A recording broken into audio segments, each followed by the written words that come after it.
iNav setup for a VTOL is a different beast from a regular plane or quadcopter. You've got two flight modes, hover and forward flight.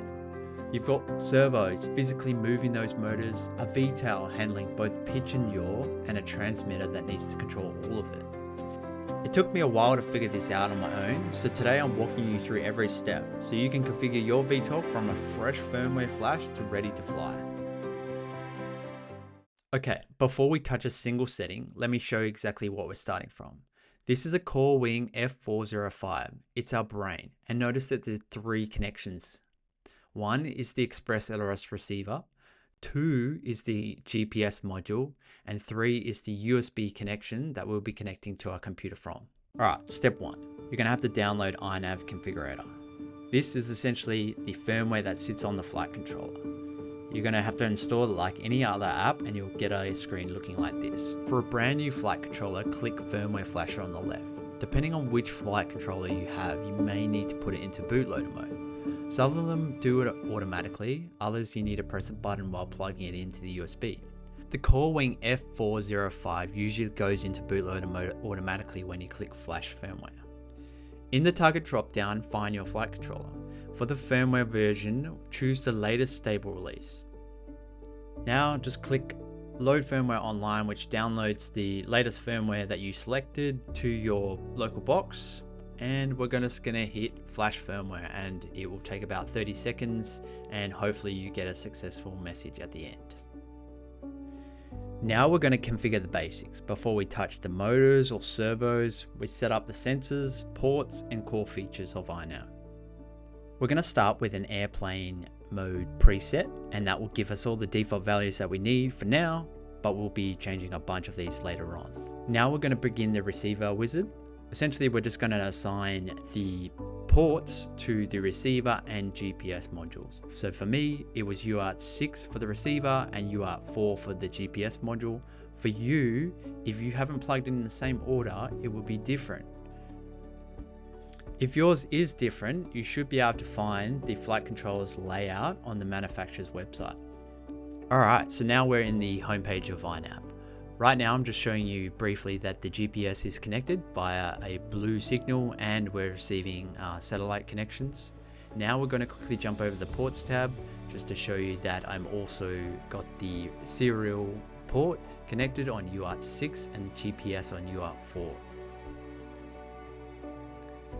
Now there is an extra step for GPS calibration. Depending on which country you're located, you may have extra steps that you need to do. But GPS navigation and telemetry should be turned on, and depending if you want extra satellites, go for it. Next we're going to jump over to the configurations tab, and we're going to ensure that GPS positioning is turned on once again. So now we're going to jump over to the calibrations tab. So you're going to place the flight controller perfectly flat on a surface. Same orientation you fly in. We're going to click calibrate accelerometer. iNav will now walk you through the 6 different positions that we need to hold the flight controller in. For each position, hold it steady for about 5 seconds and then click calibrate accelerometer, and repeat this for each of the positions listed. Once the calibration has been completed, now we're just going to simply select save and reboot, and we'll load back up into the next screen.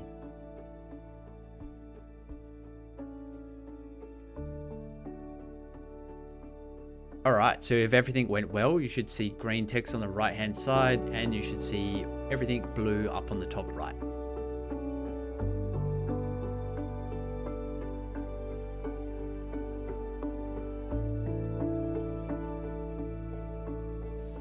Now we're going to set up our modes. To do so, we need to understand which mixes belong to the corresponding buttons on our receiver.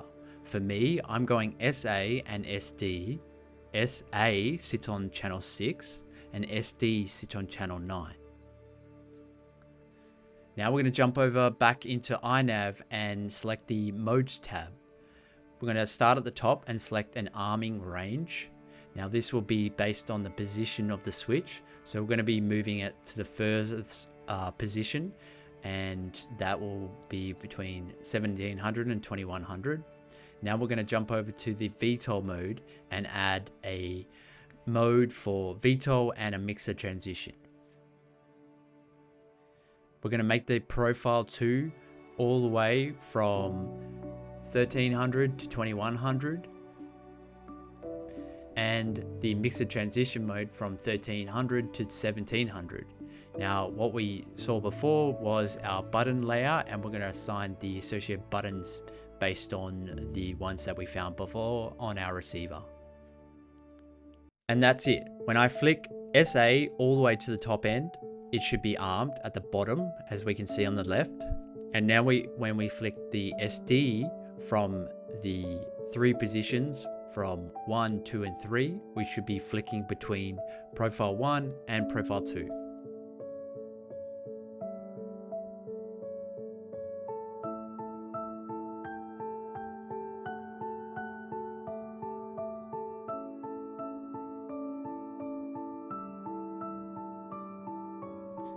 Now the most important part of this iNav setup. It's the mixer profiles.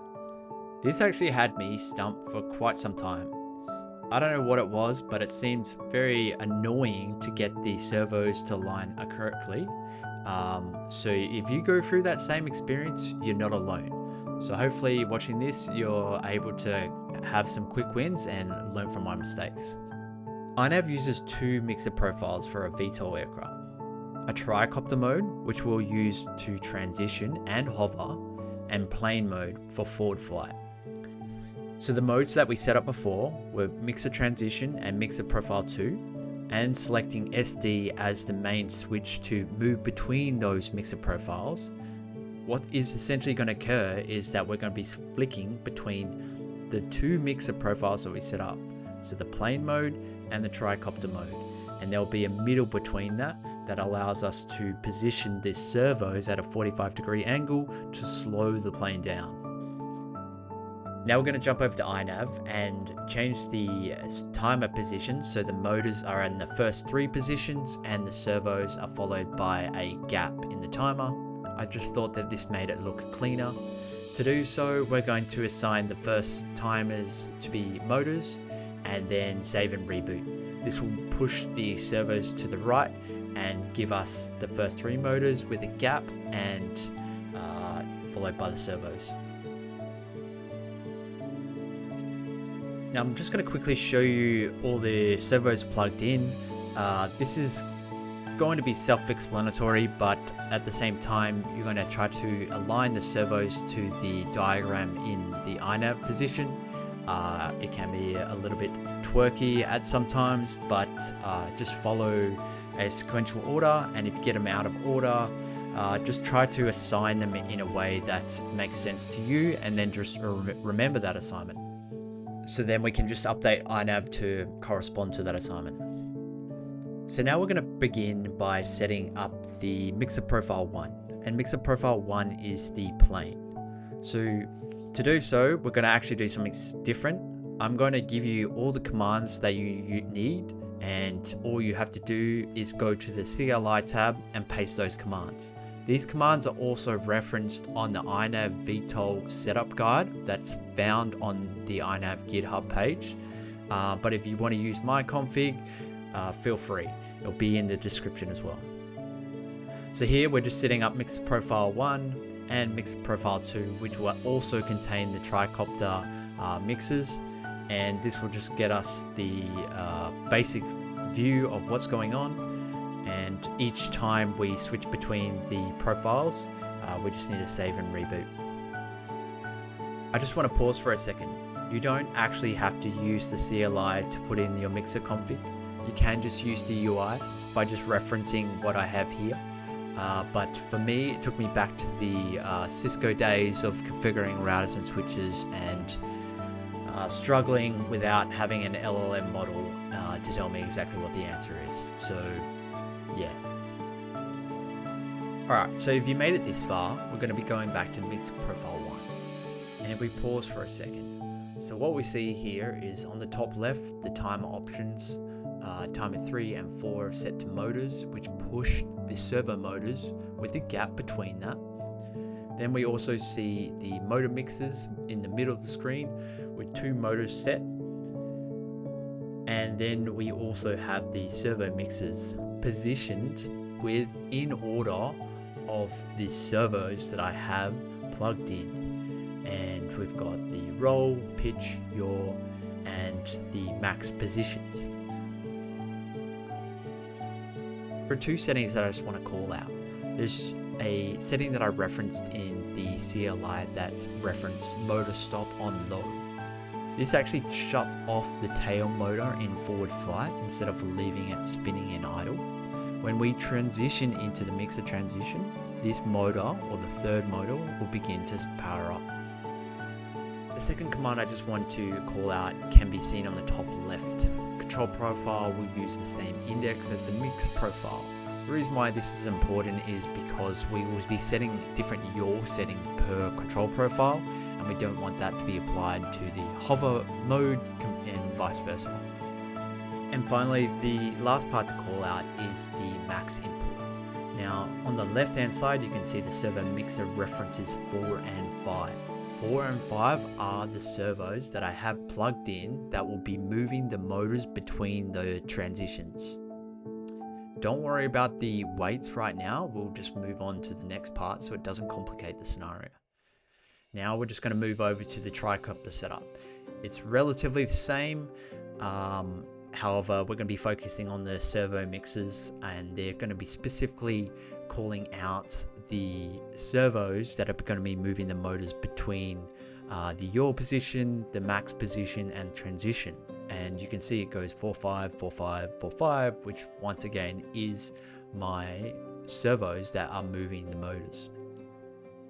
The other setting that we'll be adding is a third motor.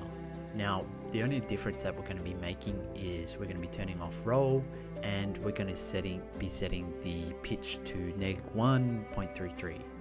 Now, essentially this means is that the other 2 motors will provide yaw, so i.e. tilting the servos to hold a position, whereas the third one will be fixed, so we'll just be turning that off. Now if we just focus on the inputs for a second. So on the Tricopter, we had 3 different inputs. We got stabilize yaw, mixer transition, and max. So the stabilize yaw is essentially just meaning that the servos will counteract each other in a way that will try to hold a position. So when you'll see on the servos, you move left and right, the opposites will occur on each of the servos, like the video is showing right now. Now with the mixer transition, because we set a 3 position switch, in the middle position, this would move the servo motors to a 45-degree angle. And then finally the max position, so this will position the motors to a max fixed value that we set, which will be in the Tricopter mode 90 degrees, and in the flight mode would be 180 degrees. Okay, back to those numbers that I said don't worry about. Referencing the weight that we had for the Tricopter and the plane presets, just copy what I have. I think it's already a lot of information to absorb and to take in, and trying to understand every single component is unnecessary. So just copy what I have and we'll try to talk through it. Okay, the final part. And this is where we're going to be calibrating the servo position. So we're going to be setting the minimum, maximum, and midpoints. So all that essentially means is we're going to be setting the plane mode to go to a max position, the mid mode, which will be putting the servos into a 45-degree, and same with min. And the part that's going to be confusing is that we're going to be setting the opposites from the left and right servos. Okay, before we fluff around with these servo calibrations, I recommend you setting everything to default, which is the mid position to be 1500, min 1000, and max to 2000, and then setting mixer profile 1, which will move your motor servos to the plane mode. And what we're going to do is unscrew the motor servos and correctly align them to the 180 degrees. And essentially this is going to save us a lot of time having to fluff around and get the accurate position on both the min, max and mid points. Now if you have a servo calibration tool, you generally don't have to do this. I did not, so I didn't even know I needed to calibrate my servos before putting them in the plane, but nevertheless now I do. So if you have the servo calibration tool, generally you'll be setting the midpoint to 1500 and you won't have to physically move it, and they'll generally be in alignment. However, for me, they were way off. Okay, so now we're just going to begin by setting hard stop values that will prevent the props hitting the plane. And to do so, we're essentially just going to put the props in a position where it is hitting the plane and then back it off slowly by changing the mid and max points. Now for you, once again, a lot of this will be dependent on your servos, your plane, etc. kind of thing.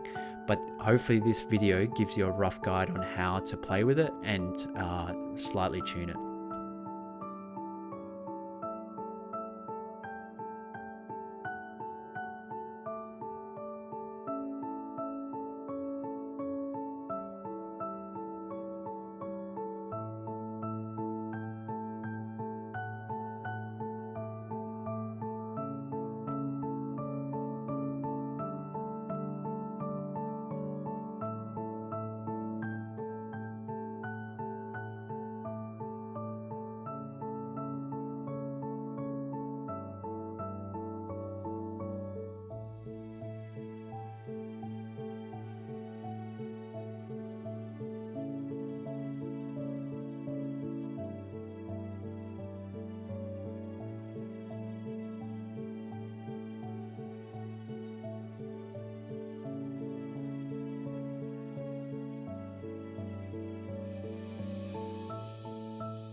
Okay, so now we've found the mid and max points for the yaw positions. We need to start to begin to back off the weight on the max position. So you will notice that the servos will no longer be in the correct position, and we're going to begin by backing off the weight to put it back into that 90-degree angle. And once again, this is going to be dependent on your servos and depending on your servo positions, etc. kind of thing. So play with it, push it to its max, understand the position and direction, and go from there. Okay, so now we're just going to update the control profiles for 1 and 2 to be set based on the recommended settings from the INAV configuration guide. So we're going to be updating a bunch of settings and essentially just going to be copying and pasting here. If you want, try to understand the commands without just pasting them in. Did I do that? Yes, I did. Do I remember everything? No, I don't. There's so much to remember and so much to get your head around. There's no point stressing about the small stuff and getting everything in the details. So if you've made it this far, the last part, I'm just going to be fine-tuning the midpoint for one of my ailerons as a final example. So here I'm going to be setting it to extreme value just to see where the position goes so you can see, and then we're going to be fine-tuning it to get it perfectly centered. And that's it.